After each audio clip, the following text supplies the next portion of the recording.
ভাই কুকুর তাকে কামড়িয়েছে অথবা তিনি কুকুরকে কামড়িয়েছেন, দুইটার একটা।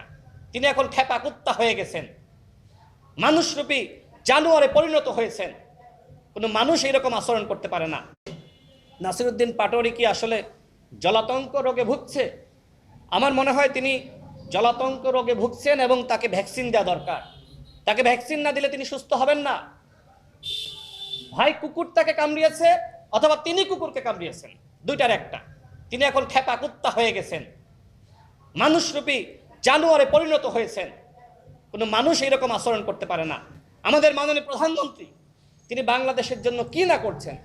তিনি ঝুঁকি নিয়েছেন, তার জীবনের ঝুঁকি, যেখানে তিনি নিরাপত্তাহীনতায় ভুগছিলেন, তারপরেও তিনি জেমে চড়ে মানুষের সাথে যাচ্ছেন। তার যে পরিকল্পনা, এই যে সামাজিক নিরাপত্তামূলক কর্মসূচি, ফ্যামিলি কার্ড, কৃষি কার্ড, কৃষকদের ঋণ মওকুফ করা, কৃষকদের পাশে দাঁড়ানো, এই মানুষটিকে বিতর্কিত করার জন্য এই রাজনৈতিক ফাপড়বাজ নাসিরউদ্দিন পাটোয়ারি নানান ধরনের বক্তব্য দিচ্ছে। যিনি সম্মান নিতে পারেন না, তাকে কি সম্মানিত ভাষায় কথা বলা যায় বন্ধুগণ? বলা যায় না। আজকে নাসিরউদ্দিন পাটোয়ারি বাংলাদেশের রাজনীতিকে কলুষিত করছে।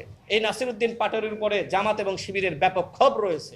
গণ অভ্যুত্থানের পরে জামাত এবং শিবিরের রাজনীতিকে সব থেকে বেশি প্রশ্নবিদ্ধ করেছে নাসিরউদ্দিন পাটোয়ারি। সুতরাং ছাত্রদল নয়, বরং খতিয়ে দেখুন যে শিবিরের সাথে জড়িত কিনা।